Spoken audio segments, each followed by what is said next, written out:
Iya. Assalamualaikum warahmatullahi wabarakatuh. Waalaikumsalam warahmatullahi wabarakatuh. Terima kasih sudah Jokowi jalan-jalan. menghadiri undangan kami gitu ya. Ini adalah urusan ini sampean aja. Substansi. Maka memang sebenarnya ini dilindungi oleh konstitusi gitu ya. Maka sebenarnya ada hari hak masyarakat untuk tahu, right to know gitu. Jadi ini adalah kita memperjuangkan keterbukaan informasi. Hanya saja kemudian kami siap sebenarnya menghadapi gitu ya. Ternyata UGM itu keberatan dengan putusan Komisi Informasi. Jadi Komisi Informasi Pusat kemarin sudah memberi putusan bahwa seluruh dokumen Jokowi itu dinyatakan terbuka untuk publik, kecuali hanya nomor KTP dan NPWP.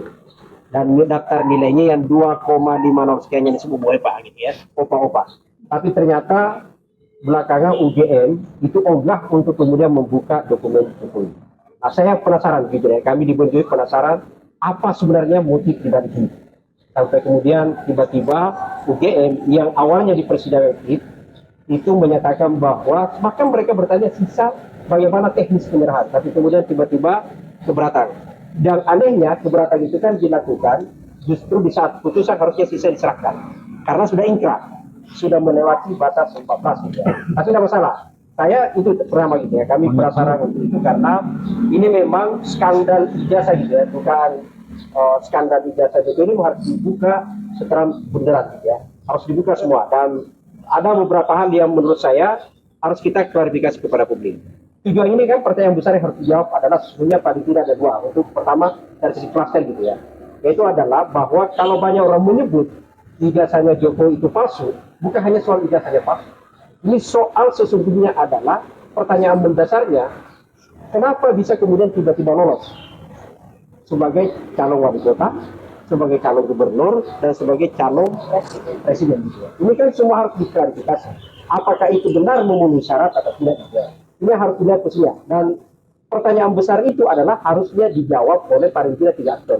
Ini yang menurut saya harus kita coba jelaskan kepada publik. Ada 3 di sini gitu ya. Tapi sebelum ke Mas Lukas gitu, ada pertanyaan yang memang Mas Lukas harus dijawab di persidangan sebentar. Meskipun kami ingin menyatakan bahwa sesungguhnya gugatan UGM itu pertama adalah sudah inkrah, tidak bisa lagi, harusnya ditolak gitu ya. Dan memang juga salah alamat, tidak di PTW, jadi Perdana Negeri. Kalaupun di PTW tidak boleh di Jakarta, tapi dia harus di Jogja. Gitu. Meskipun secara subjektif itu menguntungkan kami karena kami di Jakarta, rata-rata kuasa kami di Jakarta gitu ya.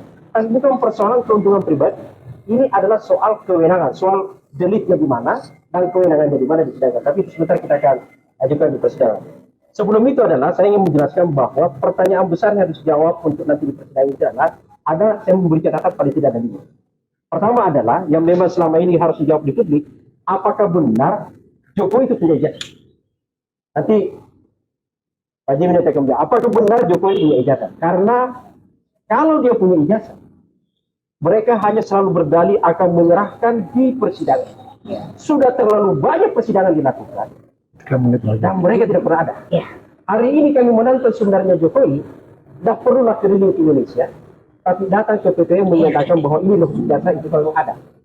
Itu yang pertama. Yang kedua adalah, kalaupun itu ada, apakah betul yang diklaim itu ada betul ijazahnya Jokowi? Karena banyak juga yang berseliweran bahwa ternyata itu bukan ijazahnya, gitu ya. Tapi sekali lagi itu kan dugaan-dugaan, gitu ya. Yang ketiga, kalaupun itu ada, pertanyaan yang ketiga itu adalah, apakah itu benar asli? Teman-teman perlu pahami bahwa, perlu ketahui gitu ya, informasi ini. Sejak tahun 2000 dan puncaknya di tahun 2014, itu ada Satgas Mafia Ijazah Palsu. Dan yang banyak dicatut namanya itu adalah universitas, salah satunya adalah UGM. Yang menarik adalah, pada saat itu sudah menjabat sebagai Presiden Joko Widodo. Ada Satgas Mafia Ijazah Palsu, ada surat edaran untuk penertiban ijazah palsu, tapi yang ditertibkan adalah 2 menteri yang getol memberantas ijazah palsu. Itu kan di situ posisi yang menjadi anomali-anomali gitu ya. Yang ketiga adalah persoalan yang paling mendasar, kalau dia ijazahnya palsu, kalau dia ijazahnya asli, kalau dia ijazahnya ada dan asli, pertanyaan ketiga adalah apakah itu diperoleh secara sah? Disinilah kepentingannya UGM. Fakta persidangan, saya mereview, boleh ya, untuk semua kita sama-sama ingat, fakta persidangan dikit ada banyak anomali. Yang harus dijawab adalah oleh UGM, apakah itu diperoleh secara benar atau tidak. Karena ada beberapa proses yang tidak dilakukan gitu ya, yang tidak diketahui. Misalnya, kita tidak pernah mendapatkan data berkaitan soal KKN. Jumlah SKSD ini tidak pernah dapat. Yang ada adalah daftar nilai, ya, informasi nilai, tapi daftar nilai tidak ada. Itu yang kita ini. Nah, yang terakhir berkaitan soal, yang berkaitan adalah di soal pencalonan. Pencalonan itu adalah berkaitan di soal di KPU. UGM harus menjawab di dalam adalah berkaitan soal apakah betul UGM menyatakan memberikan yang namanya pengesahan gitu ya terhadap ijazah. Karena ada banyak di sini yang tidak sesuai. Termasuk soal kesesuaian data, karena ada banyak yang tidak sesuai, terutama di soal data menyebut jurusan teknologi perkayuan. Itu yang menurut saya untuk ini. Saya nambahkan sedikit aja karena waktu ya. Jadi saya lebih pointer nanti substansi Mbak Leoni. Saya lebih ini. Jadi motivasi ya. Ketika yang lain menerima KUP KPU Pusat, KPU DKI dan KPU Solo dengan legowo, dengan suka hati memberikan dokumen-dokumen yang kita minta ya. Tetapi kok justru UGM itu pertanyaan. Dan dugaan saya motifnya itu ada 3 UGM itu. 1, motif ingin mengulur waktu ya dengan banding di PT UN ini kan ada waktu mengulur paling tidak 3 bulan ya, nanti sidang-sidang di PT UN. Kemudian ingin menjaga bunker rahasia ijazah Jokowi dan rahasia-rahasia lainnya. Nah, yang ketiga, Jokowi ingin mengubur isu ijazah ini dengan tadi disinggung. Jokowi ini secara politis ya, menurut saya sebagai mantan pejabat publik, mantan presiden, orang nomor 1 di negeri ini, sama sekali sangat tidak artinya itu egoisme politiknya terlalu kuat. Misalnya tadi disinggung, dia memilih ya bulan-bulan ini sampai ke depan Juni ini untuk jalan-jalan ke Indonesia untuk mengkampanyekan partai putranya dan mengkampanyekan anaknya bisa menang di pemilu 2029 walaupun pemilu masih 3 tahun lagi. Tetapi untuk satu hal yang sudah berlarut-larut 3 tahun, menunjukkan ijazah secara terbuka untuk bersedia di forensik, dia tidak mau. Jadi dia memilih melampiaskan syahwat politiknya ketimbang syahwat ketimbang kewajiban menjadi warga negara, pejabat publik yang baik. Ketika dipertanyakan dokumen paling penting ijazahnya, dia tidak mau. Di kalangan termul ada pertanyaan, Jokowi tidak berkewajiban menunjukkan ijazahnya. Betul kalau kalian termul yang orang biasa. Tapi pejabat publik ketika dipertanyakan itu harus memberikan penjelasan. Kemudian kalau dibandingkan Megawati tidak pernah dipertanyakan, Prabowo tidak pernah dipertanyakan ijazah. Loh, mereka tidak mengklaim S1. Mereka tidak pernah mengklaim sebagai lulusan universitas ternama. Mereka hanya menggunakan ijazah SMA. Jadi nggak ada soal dibandingkan itu. Nah, itu tadi dugaan kami motivasinya memang ingin mengubur. Di sidang ini kami ingin memastikan nanti Majelis Hakim PT UN membaca seluruh keberatan kami yang intinya ada 2, yaitu tenggang waktu, soal kompetensi absolut dan kompetensi relatif yang akan dijelaskan oleh Mbak Leoni. Monggo, Mbak. Itu nanti dari kuasa hukum. Ya? Saya ke substansi sebentar ya. Oke. Pertama ya, saya ingin menyatakan dengan clear bahwa putusan KIP untuk sengketa nomor 055/10 KIP tahun 2025 itu sudah ingkah tanggal 13 April 2026. Sementara UGM memasukkan gugatan keberatan ke petun itu sudah lewat tanggal 14, baru sampai ke kami tanggal 15 April. Jadi ini udah ingkrah. Lalu saya sebagai akademisi hanya menghimbau untuk UGM, untuk rektorat yang bertanggung jawab sebagai institusi pendidikan, sebagai akademisi, di mana UGM tempat mengabdi dan lahirnya akademisi, kaum sedi pandai yang mengedepankan integritas, penjaga moral dan etika, ini sangat luhur ya, tempat lahirnya pemimpin bangsa dan mungkin banyak lagi calon pemimpin bangsa ke depan. Nah, saya menghimbau UGM untuk turut ya menyelesaikan skandal ijazah milik mantan Presiden RI dengan cara yang mudah, cepat, benar dan adil sesuai dengan logika hukum dan common sense. Logika hukumnya apa? Putusan KIP ya, karena kami sudah membawa ke KIP. Putusan KIP menyatakan semua dokumen ya, baik salinan ijazah maupun bukti-bukti pendukung ya, itu sudah dinyatakan terbuka sebagian yang tidak tertutup itu hanya menyangkut nilai. Dan ini sesuai dengan pasal 18 ayat 2 huruf B Undang-Undang Keterbukaan Informasi Publik dalam Undang-Undang Nomor 14 2008 ya. Jadi bahwa pengungkapan berkaitan dengan posisi seorang dalam jabatan publik itu tidak termasuk dalam yang dilindungi dalam UU PDP, Undang-Undang Informasi yang dikecualikan. Lalu satu lagi nih yang penting ya, kami itu meminta 10 dokumen SOP ya. Lalu ada 2 jenis dokumen yang berhubungan dengan permintaan legalisasi dan permohonan verifikasi dari pihak internal, dari eksternal terkait dengan pengajuan untuk ijazah tersebut untuk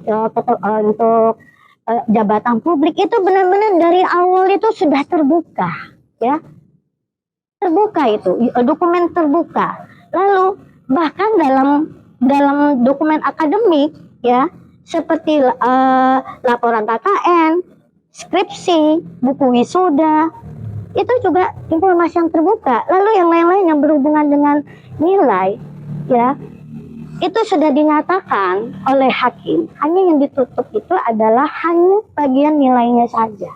Jadi dokumen tetap terbuka. Dan untuk salinan legalisir, salinan ijazah, kami itu cuma ingin mencocokkan apa yang sudah kami terima dari KPU. Apakah sama versinya dengan UGM?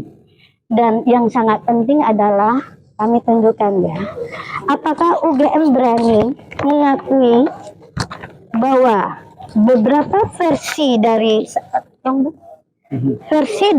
salinan legalis ini, UGM berani mengakui bahwa ini adalah sesuatu yang pernah dilegalisir oleh UGM, karena ini sangat tidak layak, abal-abal untuk diterima sebagai salinan legalisir yang akan digunakan untuk jabatan publik.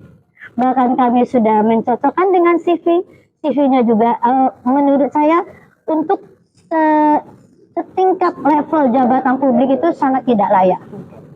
Ya, ini aja kami pertanyakan, dan itu adalah dokumen terbuka. Ya, beranikah UGM mengakui ini sebagai salinan yang pernah legalisir? Itu saja, terima kasih. Oke, kemarin UGM dengan terang-terang beberapa ada data bahwa mereka mengakui kami akan memberikan semua data-data apabila di sana. Tapi faktanya satu, karena menutupi kebohongan UGM sehingga dia tidak berani, dia masuk ke TUN. Catatan bagi kami, waktu yang dia masuk ke TUN sudah melewati, harus 14 hari setelah dibacakan putusan, setelah terima putusan. Dan kedua, yang menggugat itu dari UGM itu bukan di DKI, harusnya di Solo, di Yogyakarta. Oke, dalam hal ini kesempatan mungkin saya akan menyampaikan bahwa Saudara Joko Widodo ini telah melakukan pembangkangan terhadap seluruh bangsa Indonesia.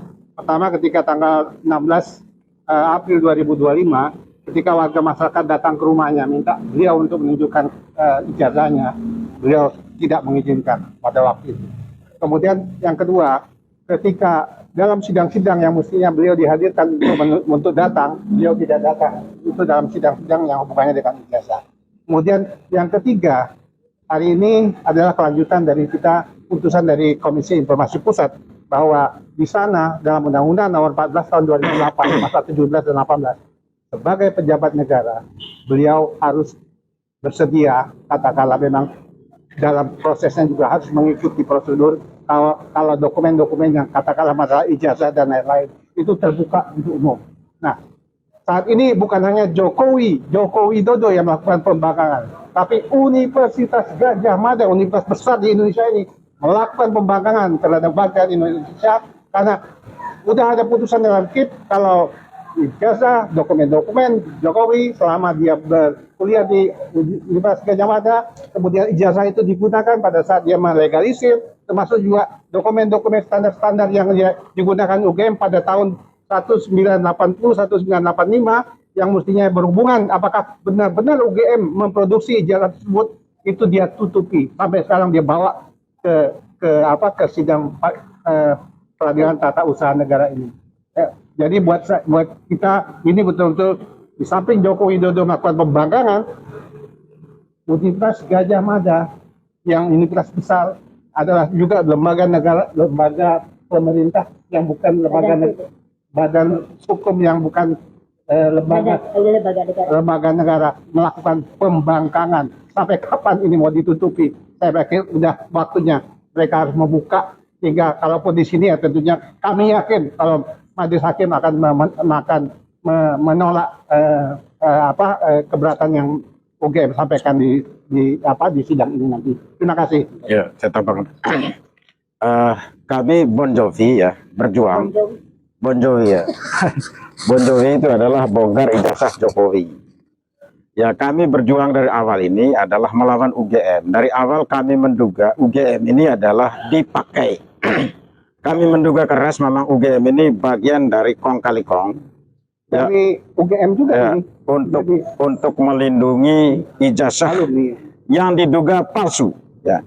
Kenapa masyarakat dari awal mempersoalkan ijazah Jokowi? Kenapa tidak mempersoalkan ijazahnya Megawati, SBY, walaupun Megawati SMA?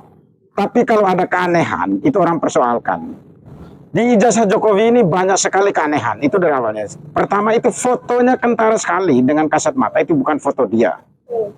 Itulah orang yang mempersoalkan. Lalu yang kedua adalah pengakuan Bapak Kasmujo bahwa dia bukan sebagai pembimbing, baik pembimbing skripsi maupun pembimbing akademiknya. Inilah menguatkan bahwa memang Joko Widodo ini menggunakan ijazah palsu, ya dugaan ya. Dan karena itulah ya kami Bon Jovi menduga keras UGM ini ya melindungi usaha-usaha dari Joko Widodo untuk mengelabui ijazahnya yang diduga palsu.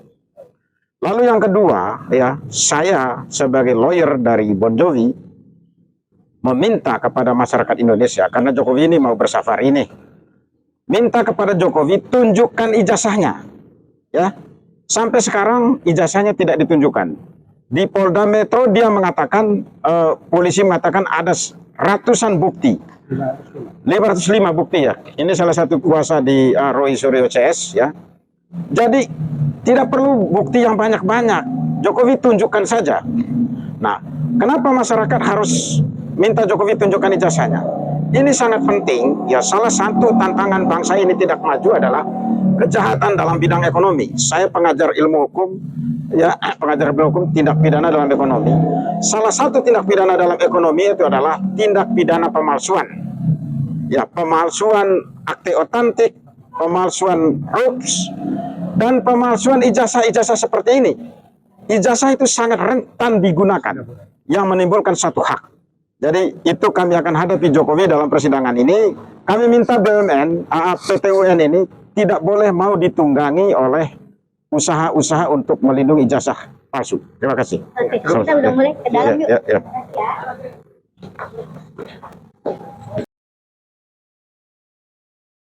Ya.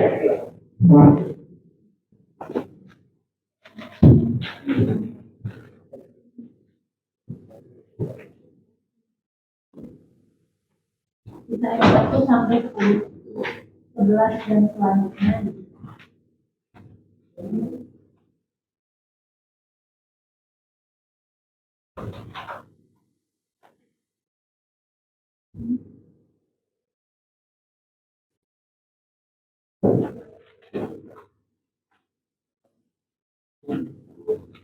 Nomor 96 dari siri PTUN titik Jakarta, Pengadilan Tata Usaha Negara Jakarta Rencana, kedudukan dan atau status pemohon keberatan adalah Terima kasih.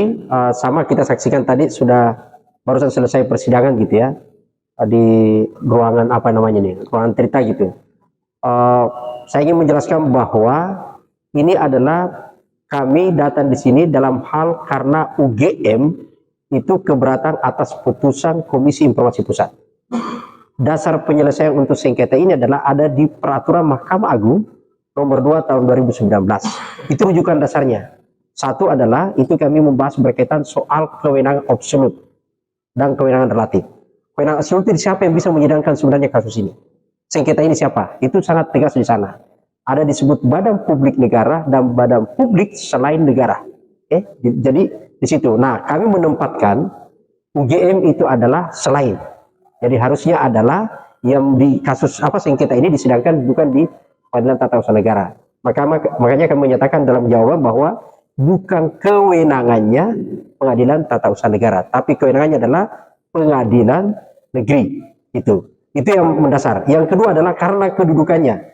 Karena kedudukannya UGM itu adanya di Jogja, bukan di Jakarta, maka harusnya ini adalah sengketanya diadakan sidangnya di Jogja, bukan di Jakarta, gitu ya. Jangan karena pengacaranya di Jakarta, kami semua juga ini para prinsipal ada dekat dari Jabodetabek, lalu kemudian si Jakarta. Tidak boleh seperti itu. Hukum tegas menyatakan bahwa di mana kejadian itu, di mana sengketanya, di mana berperkaranya, maka di situ diserahkan. Itulah di Jogja, gitu ya. Yang ketiga itu adalah berkaitan masih di Perma juga itu ya. Perma nomor 2 itu Peraturan Mahkamah Agung, ada juga di Undang-Undang Keterbukaan Informasi gitu ya.